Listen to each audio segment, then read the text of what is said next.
सुधांशु जी की बात का जवाब देना चाहता हूं बड़ी जिम्मेदारी के साथ कि जब भगवान श्री राम की मूर्ति प्रकट हुई 1949 में, सरकार देश में कांग्रेस की थी।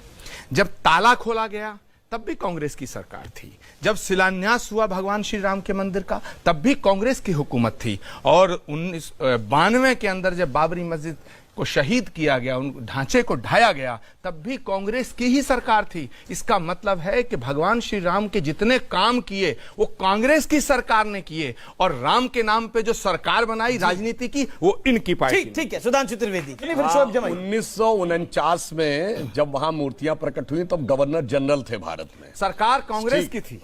और उसको रोकने के लिए उत्तर प्रदेश के, तब यूनाइटेड प्रोविंस था, मुख्यमंत्री गोविंद बल्लभ पंत स्वयं गए थे और फैजाबाद के डिस्ट्रिक्ट मजिस्ट्रेट ने उनको रोक दिया था, क्योंकि तब तक संविधान लागू नहीं था। तो मुख्यमंत्री से ज्यादा पावर डिस्ट्रिक्ट मजिस्ट्रेट की, वो भी कांग्रेस थी। 1966 में संतों को, सेवक संतों पर गोली चलवाने वाली भी कांग्रेसी थी। 1976 में जब आर्कियोलॉजिकल सर्वे के एक्सकेवेशन में 8 खंबे निकल आए थे तो उसको रोक देने वाली भी कांग्रेस थी। 1988 में जब हम भारत माता एकात्मता रथ चला रहे थे तो वीर बहादुर सिंह सीएम थे, उसे रोकने वाली भी कांग्रेस थी। 1990 में कार सेवकों के हत्यारे मुलायम सिंह की सरकार को समर्थन देकर बचाने वाली भी कांग्रेस थी। 1992 में यह कहने वाले कांग्रेस के प्रधानमंत्री थे कि हम बाबरी मस्जिद दोबारा बनाएंगे, और 2007 में कोर्ट में हलफनामा दे के ये कहने वाले कि राम तो काल्पनिक थे, राम सेतु के मुद्दे पे वो भी कांग्रेस थी। मंदिरों में जाते हैं छेड़खानी करने के लिए, वो भी कांग्रेस थी। हिंदू आतंकवादी, वो भी कांग्रेस थी। इसीलिए कहा गया है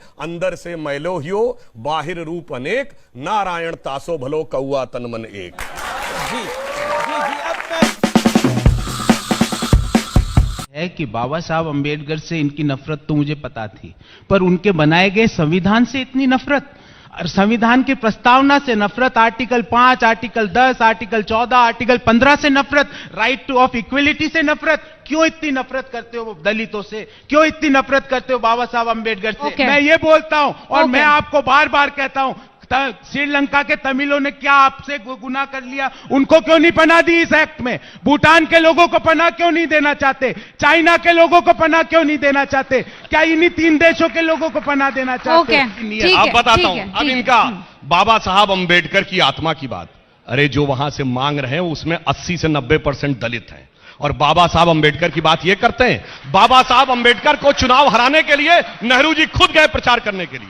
जब नेहरू जी की कैबिनेट से इस्तीफा दिया, मैं आप सबसे अनुरोध करूंगा, जाइए इंटरनेट पे अवेलेबल है बाबा साहब अंबेडकर का वह इस संसद में दिया गया भाषण, सुनिए क्या क्या इन लोगों ने उनके साथ किया। और बाबा साहब अंबेडकर ने संविधान बनाया तो उन्होंने लिखा था प्रीएम्बल ऑफ द कॉन्स्टिट्यूशन, संविधान की प्रस्तावना संविधान की आत्मा है। उस आत्मा में सेकुलर सोशलिस्ट वर्ड नहीं था, यह बाबा साहब अंबेडकर का वक्तव्य नहीं था। मगर 1976 में संविधान की आत्मा को कुचलकर, सारे विपक्ष को जेल में डालकर, देश में आपातकाल लगाकर सोशलिस्ट सेकुलर वर्ड जोड़ा। और मैं बताना चाहता हूं, सेकुलर वर्ड पे जब बहस हुई संविधान सभा में, जानते क्या हुआ? वो कोई मिस्टर शाह थे, मैं नाम भूल रहा हूं, उन्होंने यह प्रस्ताव रखा। विरोध में बोलने वाले कौन? एच.सी. मुखर्जी, लोकनाथ मिश्रा, पंडित जवाहरलाल नेहरू। उन्होंने तर्क क्या दिया?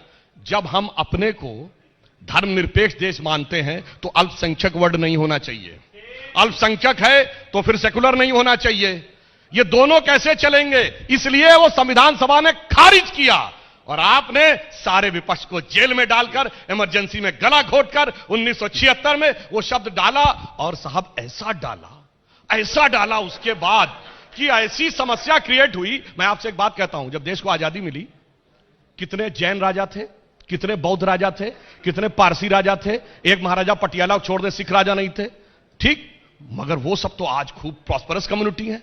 और जो मुस्लिम थे लाइन लगा के थे, पटौदी के नवाब, लखनऊ के नवाब, रामपुर के नवाब, भोपाल के नवाब, जूनागढ़ के नवाब, हैदराबाद के निजाम। और उसके बाद आज कहते वो बेचारे हो गए। जानते क्यों? ऐसा हुआ कि ये जो हुक्मराने वक्त थे वो मजलूम हो गए, क्योंकि किसी सेकुलर के जाल में फंसकर उलझलूल हो गए।